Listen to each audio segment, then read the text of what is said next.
Bonjour à toutes et à tous. Alors, ce message s'adresse à nos jeunes frères et peut-être même grands frères qui veulent rallier l'Europe via des pirogues de fortune pour l'essentiel, comme moyen de transport. Alors, on se dit peut-être que ces compatriotes africains-là ne sont pas assez informés sur la situation économique et sociale qui prévaut actuellement en Europe ou qui ne sont pas suffisamment imprégnés de ce qui adviendrait de leur situation quand ils seront une fois en territoire européen.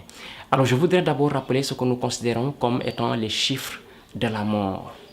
Combien de personnes ont perdu la vie en tentant de traverser cette mer pour atteindre les côtes espagnoles et italiennes. En 2018, c'est-à-dire l'année dans laquelle nous sommes, il y a eu déjà, depuis de janvier au mois de août, 1500 morts. Ça, c'est 2018. En 2017, ils étaient 3190 à perdre la vie en mer Méditerranée. En 2016, ils sont 5000. En 2015, ils sont plus de 3700. De 2010 à 2014, ils sont estimés à 22 000. Quand on fait le total, de 2000 à 2018, nous en sommes à plus de 35 000 morts. 35 000, c'est des Sénégalais, c'est des Guinéens, c'est des Maliens, c'est des Gambiens, c'est des Tchadiens, c'est des Somaliens, c'est des Éthiopiens, c'est des Burkinabés, c'est des Ivoiriens, c'est des Togolais, et j'en passe. Mais pour l'essentiel, ils sont des nôtres qui ont tenté d'aller en Europe dans cette tentative d'atteindre un but bien précis, fuir la misère, aller vers le paradis. Je voudrais rappeler à ceux qui s'apprêtent de partir, le premier risque, c'est déjà peut-être que vous n'atteindrez jamais les côtes espagnoles ni italiennes, que vous ne verrez jamais à quoi ressemble l'Europe. Voilà le premier risque auquel vous courez et auquel d'ailleurs également vous exposez vos familles. Parce qu'en tentant de fuir la misère ou en tentant de sortir de la misère vos parents, imaginez maintenant si vous restez en mer, quelle serait leur situation. Ils vont passer de misère à l'extrême misère. Et cela en vaut-il la peine? Ça, c'est la première chose. La deuxième chose, c'est lorsque vous arrivez en Europe, et comme on le voit sur certaines images, que des gens gibulent, vous en avez le droit parce que vous avez échappé à la mort, c'est une première victoire. Mais il vous reste ensuite un véritable marathon, un véritable parcours du combattant et peut-être même le plus difficile. C'est comment trouver ce que vous êtes parti chercher en Europe. Je rappelle que l'Europe a instauré des lois qui vous sont très hostiles, qui consistent à ce que vous n'obteniez pas ce que vous cherchez le plus tôt possible et que peut-être même que vous ne l'obtiendrez jamais. À quoi consiste l'essentiel de ces lois? Lorsque vous arriverez en Europe, on va vous trier, excusez-moi du terme, mais c'est comme ça, en deux lots. Ce qu'on appelle des migrants économiques et ce qu'on appelle des réfugiés politiques. Les migrants économiques, c'est quoi? C'est ceux qui ont fui la misère comme seul prétexte. Ils sont du Sénégal, de la Guinée-Conakry, il n'y a pas de guerre, ainsi de suite. Ils n'ont pas subi de persécution. Ils ont juste voulu fuir la situation dans laquelle des présidents africains leur ont exposé pour aller retrouver meilleures conditions d'existence, meilleure situation sociale et en même temps améliorer les conditions de vie des siens. Ça, c'est ce qu'on appelle des immigrés économiques. L'autre lot, c'est ce qu'on appelle les réfugiés politiques. Alors, pourquoi ils auront peut-être ce statut-là ou pourquoi on les considère comme des réfugiés politiques? C'est parce qu'ils ont fui la guerre, ils sont de l'Éthiopie, ils sont somaliens, ils sont peut-être de la zone du Mali où il y a la guerre. On pourrait les considérer comme des réfugiés politiques. Autrement aussi, on peut considérer quelqu'un comme réfugié politique dès lors que dans son pays, même si c'est le Sénégal ou ailleurs, il est persécuté pour des raisons de race, pour des orientations sexuelles, pour ses opinions politiques. Ces gens-là peuvent faire partie du lot de ceux qui sont considérés ou de ceux qui seront considérés comme des réfugiés politiques. Mais encore, il faudrait pouvoir en apporter la preuve.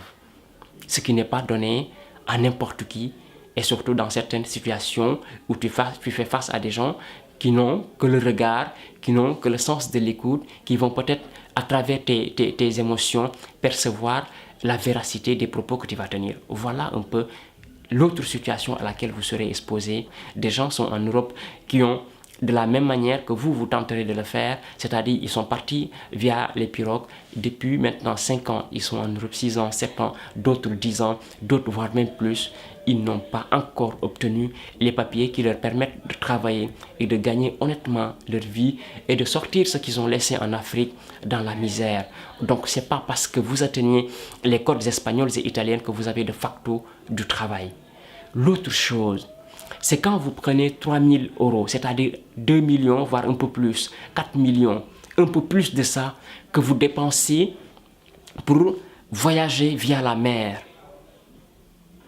Vous n'allez pas peut-être travailler directement dans l'administration, c'est-à-dire dans les services de l'État, une fois en Europe, si vous êtes chanceux bien sûr. Vous allez travailler dans ce qu'on appelle le secteur privé. Alors, vous allez travailler dans des entreprises qui ont été créées avec moyen de ce que vous avez dépensé pour aller en Europe. C'est-à-dire avec moyen de 3 000 euros, avec moyen de 4 000 euros. Certains ont dépensé même 5 000 euros pour être en Europe. Des gens ont eu 5 000 euros, les ont investis dans des entreprises et aujourd'hui sont devenus de grands employeurs, de millionnaires et de milliardaires.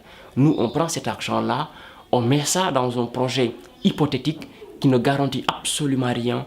Je pense que nous devrions revenir à un aspect beaucoup plus réaliste. Lorsque tu as 2 millions CFA, lorsque tu as 3 millions CFA, lorsque tu as 4 millions CFA, tu peux les investir dans ton pays et obtenir en moyen terme et peut-être en long terme ce que tu es en train d'aller chercher en Europe.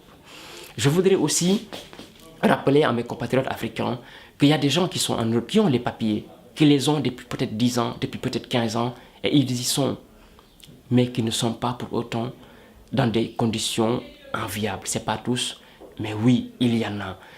Quand nous étions à Rennes en tant qu'étudiants, on était ensemble avec d'autres Africains et que par moments la situation était compliquée. Il nous fallait donc aller dans ce qu'on appelle les restos du cœur, ceux qui sont en France le savent.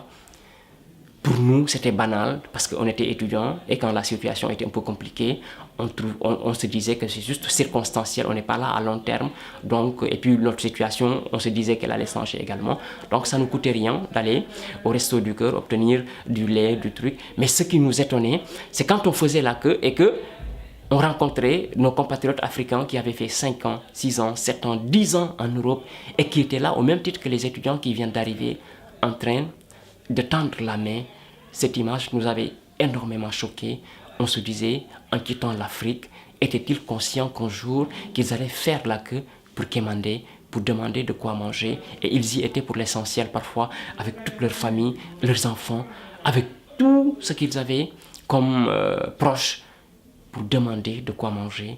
Est-ce que vous pensez que c'est pourquoi ils ont été en Europe? Non, mais c'est parce que l'Europe est devenue aussi compliqué, c'est parce que l'Europe n'est plus ce qu'elle était. Les gens peuvent le dire de façon aussi banale, mais c'est exactement ce que la situation de certains prouve. Aujourd'hui, l'Europe économiquement, elle est asphyxiée. En étant étudiant, beaucoup d'Africains en Master 1 ou en Master 2 ont repris leur année, non pas parce qu'ils n'ont pas validé les UV et autres, mais c'est parce qu'ils n'avaient pas le stage qui leur permettait de valider totalement l'année. Ils ont repris entièrement le Master 1 parce qu'ils n'ont pas eu le stage. Ce qui veut dire quoi? Ce qui veut dire que pour même un stage, c'est compliqué. Alors même si vous terminez vos études, vous vous posez la question, est-ce qu'en étant déjà en difficulté pour trouver un stage, il me sera facile de trouver un emploi alors que j'avais eu du mal à trouver un stage? Si maintenant toi, jeune frère, tu pars en Europe, tu n'as pas de diplôme, tu n'as aucune qualification professionnelle, comment tu vas t'en sortir? Avec quelle baguette magique tu vas du jour au lendemain avoir beaucoup de millions et construire une villa à Dakar ou à Bamako? Non, il faut qu'on se regarde et qu'on se dise aussi des vérités. Peut-être que ceux qui sont là-bas ne vous diront pas totalement comment ça se passe, mais je peux vous assurer que c'est extrêmement compliqué. Beaucoup de nos compatriotes font beaucoup d'enfants pour espérer bénéficier davantage de ce que l'Europe offre comme opportunité sociale quand tu as une grande famille. Beaucoup sont dans ce qu'on appelle les logements sociaux. Et ils ne sont pas enviables. Ils y sont comme de la sardine. Nombreux et dans la promiscuité. C'est pas ça que vous aviez rêvé. Mais attention, vous pouvez vous retrouver dans cette situation-là. Alors je voudrais vous appeler à beaucoup de responsabilités. On peut aller en Europe, il n'y a pas que la mer pour y aller. On peut déposer son visa et lorsque les conditions sont remplies, vous y serez de façon légale. Et j'encourage ceux qui veulent y aller pour faire des études en quête d'expérience pour revenir bâtir cette Afrique qui nous appartient à tous et qu'on ne devrait pas laisser aux mains de politiciens qui soi-disant font ce qu'ils veulent, la révolution ou toute autre chose qui nous permettra aujourd'hui de bâtir une Afrique forte étant nous. Mais si nous fouillons nos responsabilités, l'Afrique va continuer à être ce qu'elle est. Et l'Europe n'est plus aussi généreuse que ça, même si elle le veut. Elle s'est retrouvée dans une condition où elle protège d'abord les siens. Elle fait en sorte que ses enfants aient du travail avant les autres. Et ce que nous, peut-être, nous allons appeler de la méchanceté. Et je vais finir par présenter mes condoléances à toutes ces familles africaines qui ont perdu des proches, leurs enfants, leurs frères, leurs cousins. Et mes pensées vont surtout à ceux-là qui attendent un hypothétique appel de leur fils, de leur fille, de leurs cousins. Un appel qui ne viendra peut-être jamais.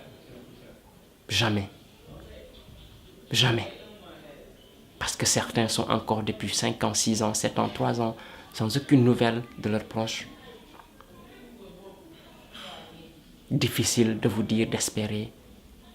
Mais c'est compliqué. Essayez aussi de jouer votre partition en retenant vos enfants, en leur dissuadant de prendre la mer comme moyen de transport pour allier l'Europe. Voilà ce que je voulais partager avec vous aujourd'hui. Merci.